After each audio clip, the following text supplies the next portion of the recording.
What is going on, good people? So we are on the IronCutter renovation that I did last summer.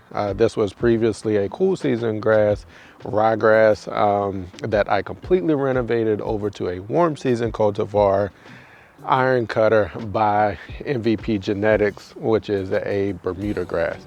So this is the first winter that it has been through.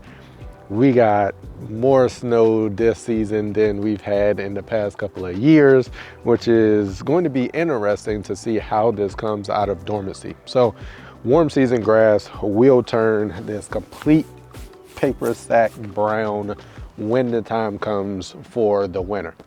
So you can see in comparison to my neighbor, which is a cool season grass type, and also the rest of my yard is a cool season grass type. It does not hold its color or any color throughout the winter time. This is what you call going dormant. It is not dead. It is still very much alive in the soil, and it will come back when the temperatures are right and the time is right for it. But in the winter time, this is what it looks like. So a lot of the lawns around here, yes, they have some amount of color to them, but for the most part, they are not this brown, but pretty much brown. So a lot of people are concerned with what the warm season grass looks like during the winter time. So this is what it's going to look like during the winter time. To me, it doesn't bother me. I don't have an issue with it because most of the time during the winter, I'm not really paying attention to my lawn anyway. And if I was concerned with it, I could overseed it with rye once it's gotten established, which is an option for this fall, or I could paint it and just make it green if, if that's what I wanted to do, which will be also an option if I do not do a fall overseed with ryegrass. So these are a couple of options that you have if you are concerned with the color of a warm season grass during the winter time. So I did not put down a fall pre-emergent because this was just established last summer. So I did not want to put a full rate of pre-emergent on it. So we do have a little bit of weeds that are starting to come through, to be expected. I wasn't expecting it to be fully clean at all by any means. The main thing that is coming through is some POA. It is a prime example that POA germinates in the fall.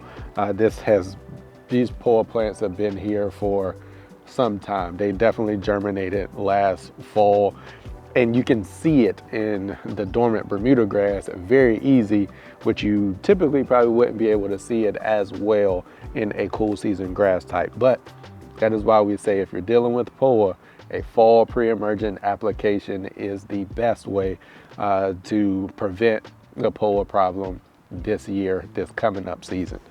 So got some POA that's in here, got some henbit. I saw a couple of patches of henbit over there, some hairy bittercress in here, a couple of pieces of thistle.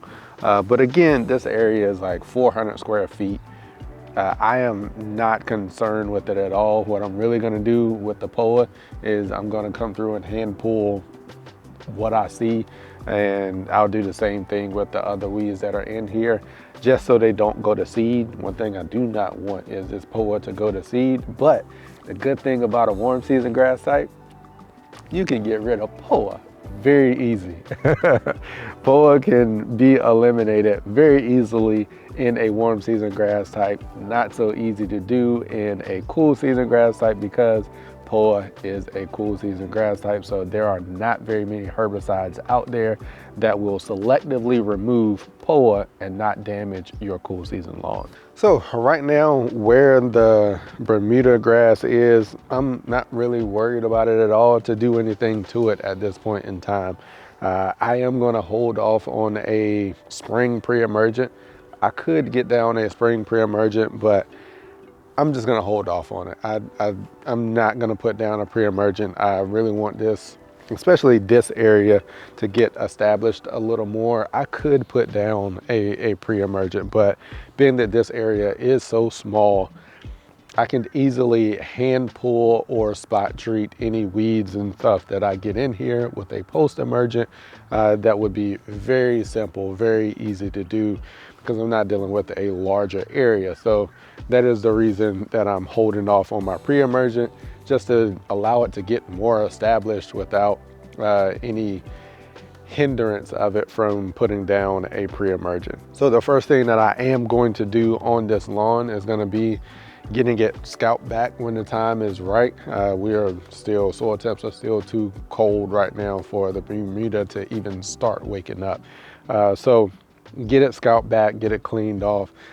I am going to have to do some significant leveling on this just as I walk across it, from the worm castings and the soil settling and everything from when I put the sprigs and everything down. It is bumpy out here, to say the least.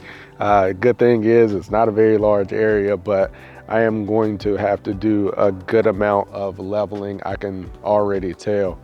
So stay tuned for that content, as it will be coming. So I'll keep y'all informed on when it starts to wake up and what it's looking like and when I start working on it. So I'll have content for the spring on cool season grass, which I've already started putting some of that out. And then this year you will also see warm season grass right here in Maryland, IronCutter Bermuda from MVP Genetics. So y'all stick around, stick with me this season, more content to come. And as we always say, just know we working.